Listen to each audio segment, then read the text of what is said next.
Have you ever watched a movie, maybe from one of those huge cinematic universes you thought you knew, like Inside and Out, and you just found yourself thinking, wow, okay, that went in a direction I absolutely did not see coming? Well, if you felt that way about a recent superhero film, you're definitely not alone. Welcome to Speed and Nguyen's Deep Dive. Today we're plunging into the surprising, often kind of unsettling world of Marvel's latest ensemble film, Thunderbolts. Now, for this deep dive, we've pulled together a really fascinating stack of sources. We've got incisive critical reviews, some detailed box office analyses, and some truly illuminating behind-the-scenes insights, directly from the filmmakers and the studio. Yeah, hearing from them directly is always interesting. Right. So our mission today is basically to unpack exactly what made Thunderbolts such an unexpected and, well, for many, a refreshingly different entry into the Marvel Cinematic Universe. We'll explore everything: its unique, emotional core, that surprisingly strong critical reception. Which was definitely a surprise. Totally. And then contrast that with its less than stellar box office performance and sort of figure out what all this means for the MCU's future. You know, what's truly insightful here, I think, is how Marvel took a concept that might seem familiar, this team of anti-heroes, Yeah, right? we've seen team-ups. Exactly. But they infused it with this existential core. They created something genuinely distinctive. Unlike previous Marvel films that might kind of hint at internal struggles, Thunderbolts makes grief, addiction, and trauma the central, tangible antagonists. That's a great way to put it. Tangible antagonists. Yeah, it shifts the battlefield away from, saving the world from aliens to the characters' own psyches. Yeah. Which is a surprisingly brave, kind of raw move for this genre. It asks us, the audience, to redefine what heroism truly looks like. Absolutely. And Thunderbolts, it really positions itself as this unlikely underdog story, doesn't it? Following this collection of semi-reformed villains, and in a world where the mighty Avengers are currently, well, disassembled. It's a fascinating premise, right from the start. A bit precarious, maybe. Oh, definitely precarious. The team itself is quite the motley crew, carefully assembled from different corners of the MCU. You have Yelena Belova, Florence Pugh, just incredible, bringing her Black Widow training and that sharp wit. Then there's U.S. Agent Wyatt Russell, who you might remember from The Falcon and the Winter Soldier. Right, still grappling with his own stuff. Exactly. His fractured sense of patriotism. Ghost, Hannah John Kamen from Ant-Man and the Wasp, phasing through walls but also plagued by her own physical instability. And of course, the always entertaining Red Guardian, David Harbour. Bit of a relic, heart of gold. Loves a good story. Oh, yeah. And a penchant for outlandish ones. Sebastian Stan's Winter Soldier, Bucky Barnes, forever haunted by his past. Taskmaster Olga Kurilenko, also from Black Widow, mimicking combat styles. And then there's a completely new, really pivotal character, Bob, played by Louis Pullman. Right, Bob. And like you said, many of these characters, they come from prior films or shows, giving them this pre-existing history and, crucially, pre-existing baggage within the universe. Okay, so we've got this intriguing team, reluctant heroes, maybe? Yeah. But how do they actually come together? And what's the immediate challenge, that surprising thing they face once they are assembled? Well, that's where Valentina Allegra de Fontaine comes in.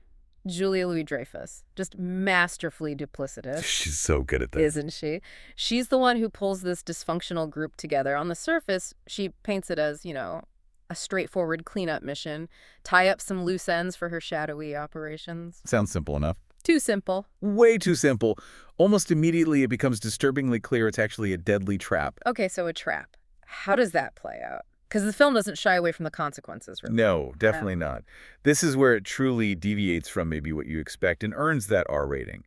Valentina sends them to an abandoned Oxcore facility out in the Nevada desert. Oxcore. That sounds familiar, vaguely sinister. Yeah, it's a shell corporation, famously used in the comics for covert, illicit stuff. So that immediately sets a morally ambiguous tone. Once they're inside, the chilling objective is revealed: eliminate each other. Wow. Okay. And the film doesn't pull any punches.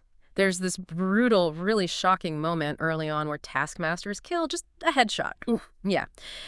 And apparently this wasn't just for shock value. It was a significant script change made after the Hollywood strikes. They specifically wanted to inject this raw tension and unpredictability, basically signaling, hey, no one is safe here. And amidst that chaos, as the team's trying to figure out what is going on, we meet Bob. Mm-hmm. He's not just some random guy they find, is he? He's key. Oh, absolutely key. He's presented as an amnesiac survivor of super soldier experiments. Basically, he's the proto-Sentry. Proto-Sentry. So for Yeah. people maybe not deep in the comics, Sentry means Sentry is a character known for having, like, godlike powers, but also profound mental instability. And that instability is precisely what makes Bob so volatile here. He's the carrier of this malignant, incredibly powerful alternate personality, quite literally a dark entity known as the Void. the Void. Okay. And the Void twists reality based on Bob's own inner turmoil. It initially reveals itself to the team through these traumatic visions they get just by touching Bob. It's a really unsettling, terrifying introduction. Okay, so Bob is Sentry carrying the Void. Yeah. And Valentina knows this, or wants to use it. Yes, and Bob's transformation into the full-fledged Sentry is pivotal and terrifying. Valentina, ever the opportunist, despite warnings from her assistant, Mel, that's Geraldine Viswanathan. Right, the new actress. Exactly. Warnings about Bob's history of mental struggles, substance abuse. Valentina plans to use him anyway as a new hero. She relocates him to the former Avengers Tower, now dramatically rebranded the Watchtower. Watchtower. Bit ominous. Very. Her arrogance is just palpable.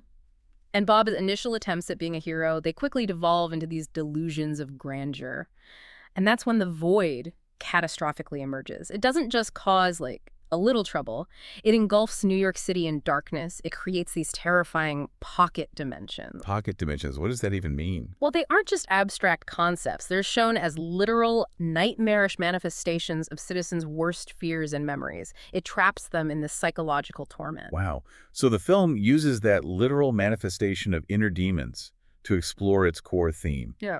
And this, I think, leads us to what many critics felt was the film's real strength, its beating heart. Yeah, definitely. It's something Marvel has touched on before, maybe, but never this directly. This raw. Absolutely. What's really fascinating here is how Thunderbolts becomes this existential tale. It's about grief, addiction, various coping mechanisms. Instead of just hinting at past trauma, the film makes it visible, tangible, like we said. Right. The team helps Bob confront the Void by actually venturing into his shame rooms. Shame rooms. Yeah, they're not just metaphors. They're these literal, nightmarish spaces manifesting his deepest, most traumatic memories. We see his abusive father. Heavy stuff. Really heavy. And in one incredibly raw, almost uncomfortable sequence, we even see a meth-addicted Bob in a chicken costume. It's unflinching. It forces the audience to confront this psychological horror alongside the characters. And Yelena, Florence Pugh's character, she's sort of our way into this. Exactly. She acts as our perspective character through this journey. And her own story perfectly mirrors Bob's, in a way. She's grappling with her own mental health demons that repress trauma from her Black Widow past, the emotional bond that develops between Bob and Yelena. It's really a standout element. It grounds the film in genuine emotional stakes amidst all the chaos. So this was very intentional then, this focus. Oh, absolutely. Director Jake Schreier and the writing team Eric Pearson, Lee Seung-jin, Joanna Callow, they intentionally explored mental health as a direct parable for Sentry's character. They explicitly wanted to make this unique, impactful. It was an idea Marvel embraced, apparently, pushing them to do something different than the typical superhero fare. That's interesting. Yeah, and they even conceived of other characters' shame rooms during production, like Red Guardian being thrown in a gulag of his own making, or Bucky recalling some shameful moment from the Boy Scouts. Huh. Did those make it in? Not all of them made the final cut, but it reinforces this unifying theme of trauma that connects the entire dysfunctional team. It makes their bond feel earned, you know. Profound. Now, the production itself, that wasn't exactly smooth sailing either, was it? There were delays, challenges. No, it was quite a ride. The 2023 Hollywood labor disputes pushed things back significantly. Right, the strikes. Yeah, and that led to some notable cast changes. Stephen Nguyen, who was initially cast as Sentry. Oh, yeah, I remember that. He had to drop out, replaced by Louis Plumman. And Ayo Edebiri was replaced by Geraldine Viswanathan as Mel. It's really a testament to the crew's dedication that they navigated all those hurdles. And what about that asterisk in the title? Thunderbolts asterisk. Yeah. That felt like a choice. It was. That actually came from director Jake Schreier's initial pitch. He suggested it implied they needed to come up with something better. Huh. Seriously. Yeah, kind of meta, right. It allowed for that fantastic reveal later on. It hints at the film's self-awareness, its distinctive tone. Even the marketing leaned into this unique vibe. Remember that Witty's-inspired poster? Yeah, with them looking like athletes. Exactly. Positioning these anti-heroes like champions. And they did an A24-style trailer, too. Very art house, character-driven feel. Completely different from your typical blockbuster sizzle reel. Definitely stood out. And on the production side, there was a real commitment to practical stunts, character work. Florence Pugh herself, famously, insisted on doing a real jump off the Merdeka 118 skyscraper in Kuala Lumpur. Get out. Yep. That's not just dedication. It's wanting to make the action feel grounded, visceral, and I think it really paid off on screen. Okay, so production challenges, unique marketing, but then the reviews came out, and they were good. Right. Like, surprisingly good. Yeah, frankly, surprisingly positive, almost ecstatic for a Marvel film in this, current phase. Right. Critics were calling it top-tier Marvel, best film in years, refreshing. It got an A Cinema score, 88% on Rotten Tomatoes. That's a huge critical win. The praise was pretty widespread. Florence Pugh and Louis Pullman got particular acclaim for their performances, really carrying that emotional weight. Deservedly so. Definitely. David Harbour's comedic timing as Red Guardian was a consistent highlight, provided that levity without undermining the darker stuff. And a lot of critics drew comparisons to James Gunn's Guardians films. Ah, okay. In what way? Mostly noting the similar heart sincerity that focus on rejects finding their family, but it's important to clarify it's not like a direct comedic copy. It just shares that emotional depth, that character-first approach, building on flawed individuals connecting. Okay, so critically acclaimed, a cinema score. Sounds like a hit, right? But what about the numbers? What does this all mean when we look at the box office? Yeah, here's the paradox. Despite all that critical acclaim, Thunderbolts actually underperformed significantly. How badly? It grossed $382.1 million worldwide, which sounds like a lot, but the production budget was $180 million plus another $75 to $100 million in marketing. So the break-even point was? Estimated around $425 million. So yeah, it fell significantly short. It's this fascinating situation, critical darling, box office struggle. Wow. Why, though? Any theories? Did Marvel say anything? It really is a head-scratcher, isn't it? Kevin Feige himself, Marvel Studios president, he attributed the low box office to audiences feeling like they needed to have seen the previous Disney Plus series to understand the characters. Ah, the homework fatigue idea. Exactly. He referred to it as homework fatigue, suggesting that even if the film was designed to be accessible, that perception was a major barrier. Audiences are maybe getting wary of jumping into these huge narratives if they feel lost. That makes sense. And to put it in perspective, Captain America, Brave New World, which came out earlier, also struggled financially, but Thunderbolts had much better reviews. So it shows this clear disconnect between critical success and financial return right now. Even with the big Super Bowl trailer. Yeah, that trailer got over 11 million views on YouTube. Huge reach. But general audience interest just didn't translate into ticket sales. It kind of suggests brand recognition alone isn't enough anymore if people feel the barrier to entry is too high. Okay, so back to that asterisk in the title. How did that finally pay off in the film? Right, the asterisk. It all comes together in the big ending.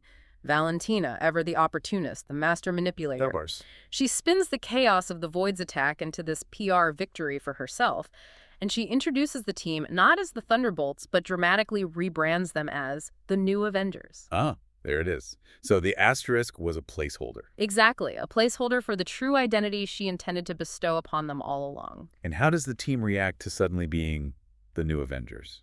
Well, what's great is, while they sort of go along with it, accepting this new forced identity, Yelena gets this quiet, defiant line in to Valentina. She says, "We own you now." Ooh, I like that. Yeah. It's subtle but powerful. It signals they're accepting this honor, sure, but on their terms, not hers. Their dysfunctional family bond runs deeper than any government directive, sets up a really intriguing dynamic moving forward. And does it set up anything else, any post-credit stuff for the wider MCU? Oh, yeah. Definitely sets up future implications. There's a post-credit scene, jumps forward 14 months. Okay. The newly rebranded New Avengers receive a distress signal from an extra-dimensional spacecraft bearing a distinct 4 emblem. No way. The Fantastic Four. Pretty clearly setting the stage for their arrival in Earth-616. That's the main MCU reality for anyone keeping track. And it seems to build directly into the upcoming Avengers Doomsday film. Wow. Okay, so tying it all together. Exactly. It reflects Marvel's broader strategy. Feige has emphasized this renewed dedication to accessible, distinctive projects like the upcoming Fantastic Four. first steps. Trying to overcome those recent financial struggles, re-engage audiences feeling that homework fatigue. Make the entry points clearer, maybe. Seems like it. More self-contained stories, perhaps, even within the larger tapestry. So it leaves us with a big question, really. Given the financial struggles of a critically acclaimed film like Thunderbolts and just the shifting landscape of superhero movies, what truly defines success in the MCU now? Is it the critical praise? Is it purely box office numbers? Or is it just the audience's willingness to keep up with this sprawling, interconnected narrative? It's definitely something for all of us to consider as the MCU continues to evolve. Well, thank you for joining us on this deep dive into Thunderbolts. We really hope you gained some surprising insights into this very unique corner of the Marvel Cinematic Universe. See you again in the next deep dive.